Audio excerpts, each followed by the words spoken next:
Hey there, folks. Whatever.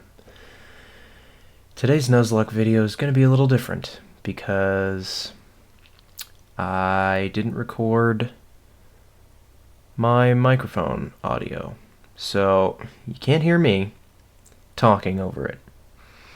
But thanks to my genius mind, we're going to do some little magic, some little post-editing here and there, and make it nice and pretty for you with my commentary as I commentate over it. So here we go. Just a couple clips to kind of catch you up, and then we'll go into the next episode, which I haven't recorded yet, so we will have plenty of time to fix the mistakes that haven't occurred yet, like fixing the microphone. So in the next episode it'll be back to normal, but for this one it's just going to be a little more clippy, a little more zany, maybe a little bit more editing in it. You know, it'll be shorter for sure as well. Because there are things in this video that I don't want you to miss. Specifically, one thing in my mind that must not be missed. So let's go ahead and find some clips for us to enjoy together. Alright, here we are, getting ready for our next encounter. We have camerupt in tow. Let's see what we get. Nice. A lovely septile. I went for a audio only guessing, and then I didn't guess at all. So here's the battle ensuing. Plenty of nothing happening here. Thrilling gameplay. We're going to go ahead and switch Pokemon here. It looks like potentially to avoid killing it with Ember, I suppose, even though camerupt has Tackle, and we will, of course, learn that fact in a moment as I go through this fight. A nice 2 damage critical hit there. Let's go ahead and give him one of those beautiful feint attacks. Despite him being resistant to grass, we're going to go ahead and give him the feint attack, which will do normal damage at a 9 level advantage. And you can see we easily, definitively, one-shot this Pokemon into oblivion. My face says it all. Poor guy.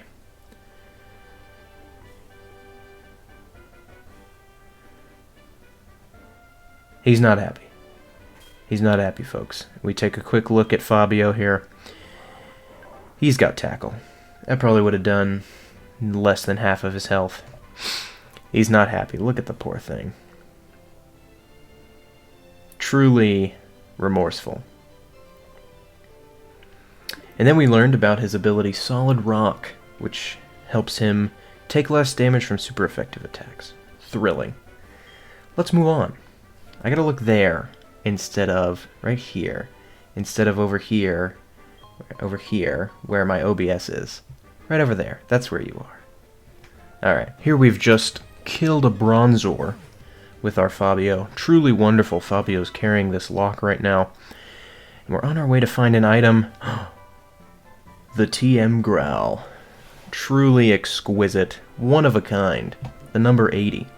Representing true horror. As we find one of the most useless TMs to ever be conceived. We've just healed up our Pokemon here. And we are on our way out. We're feeling a fishing rod, because there is an encounter in Violet City, which we can get with water. So we go, let's talk to this fisherman. And just judging by his lines, we were able to obtain the Old Rod, a wonderful item which we will now use to get an encounter in Violet City, which we were not able to do in the previous episode, because we did not have a fishing rod. I had also walked by several fishermen, and was unable... Well, I didn't talk to any of them, because I figured they were all trainers. And we avoided them. I'm a little over-leveled as well, so I figured I'd avoid them altogether, but my brains were able to give me the Old Rod. So we have our first fishing rod, which will allow us to get encounters in oceans and rivers and lakes and such, as well as in cities. Now let's move on to that encounter. Here we are, fishing in Violet City for our encounter. This is about 15 attempts before we landed a Pokemon, and it just goes on before we get one. I think we'll get it here. Here we go. Let's see what we get. I'm hype. Ladies and gentlemen, I cannot...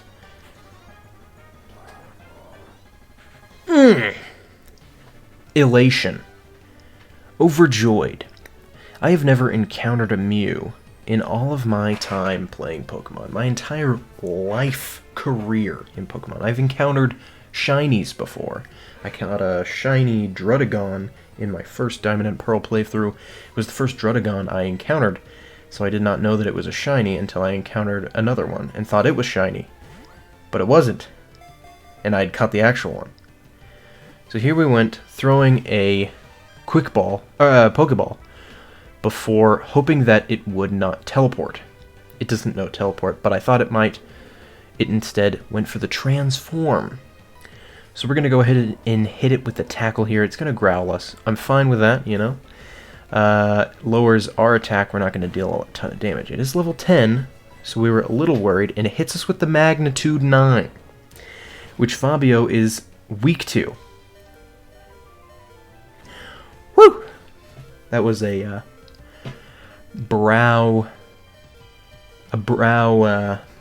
sweat, wiping the sweat off the brow moment.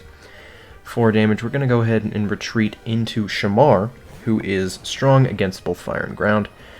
But we are still afraid, because I did not think with the transformation it would also acquire the Pokemon's moves. I don't know as much about this game as I thought I did. We're going to go ahead and go with a withdraw to raise our defense. It's going to hit us with a tackle and do a measly 3 damage. We know now that we have the ability to take the Mew into better health. We get a crit right out of the gate. It's not going to crit us. It hits us with another magnitude of high amount. Doesn't deal as much damage. We're not too worried about it. It wasn't resisted, technically, but we get hit by another magnitude. Look at that face. That's concerned.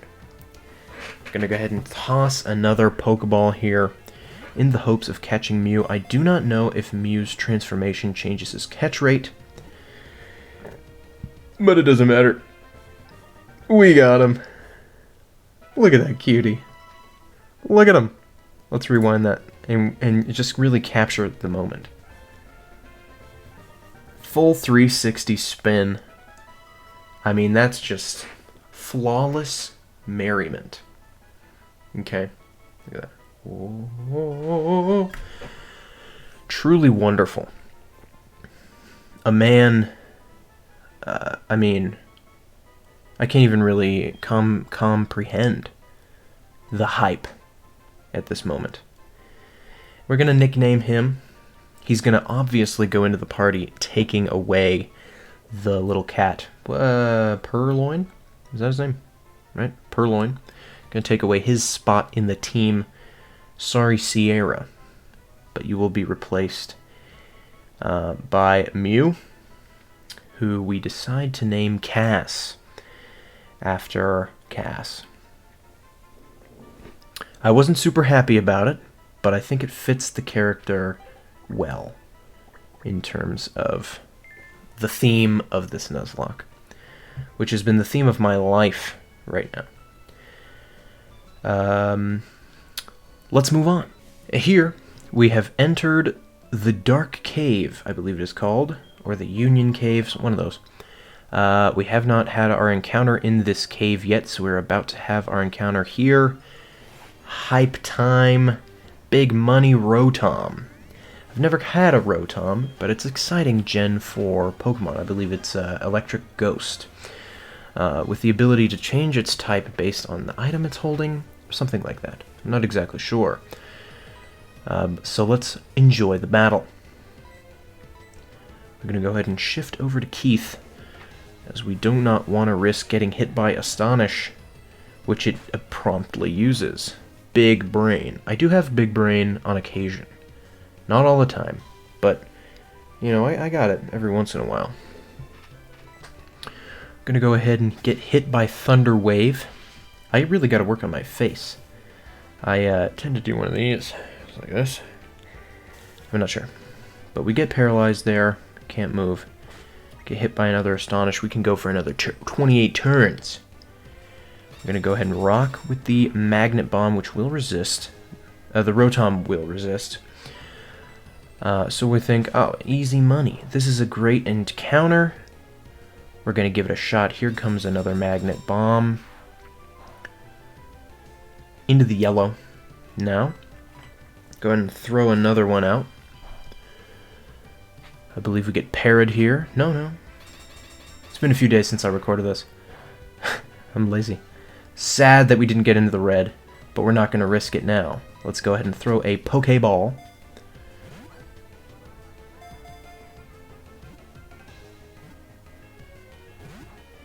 Didn't quite get it. I was mimicking the motions, as you could see. It did not work. Here we're going to go ahead and use another Pokeball in order to capture the Rotom. Not a chance. Not a chance in hell. Here comes a Thunder Shock. Another Astonish comes through, taking another 2 damage. We did get Thunder Shocked, so the Thunder Shock, and there is the moment. There is the moment, ladies and gentlemen. Let's rewind. Here I am on autopilot. Just going through the motions. Forget I was dazed and confused by the Thunder Shock. Just throw a Magnet Bomb his way. I have no idea what's going on. I see it.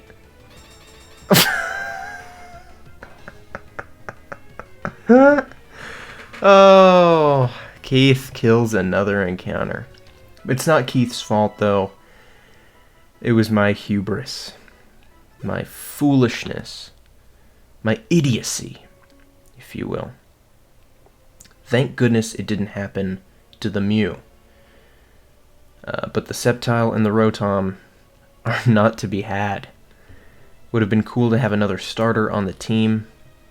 Probably would have replaced Shiftry. Rupert, as we all know him. But that is another killed encounter.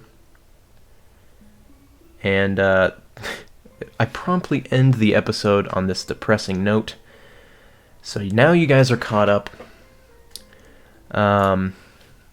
Moving on to episode 6, which will be uploaded soon. I don't really want to pressure myself with this stuff. Or not pressure myself. I pressure myself every day. I don't want to commit to a schedule or anything yet, because schedules are hard to keep. And anyway, I will be recording several episodes, however, and uploading probably 3 next week, with full audio and many more battles and encounters to come. We have to go through this whole cave yet to get to our next gym battle in Azalea Town, if I'm not mistaken. So we'll be leveling up Mew, hopefully hatching that egg as well. I'll try to have that egg ready come next episode. So I might just run around and wait for it to hatch and then start recording. So that's everything we have for episode 5. Sorry I messed up on the microphone. It won't happen again. For a while. Probably. I'm not going to promise anything. But I hope that this video is still enjoyable. We caught a Mew. Hype. Haven't ever had a Mew before. I need to go through all of my Pokemon and through Cerebi or whatever, Bulbapedia, and check out move lists and move learn lists and stuff to see what we can learn in the future. I don't know what moves Mew has, if it's just the type of Pokemon that learns every TM kind of thing, so we'll have to see on that front. But hope you enjoyed this video, and I'll see you in the next one. Peace.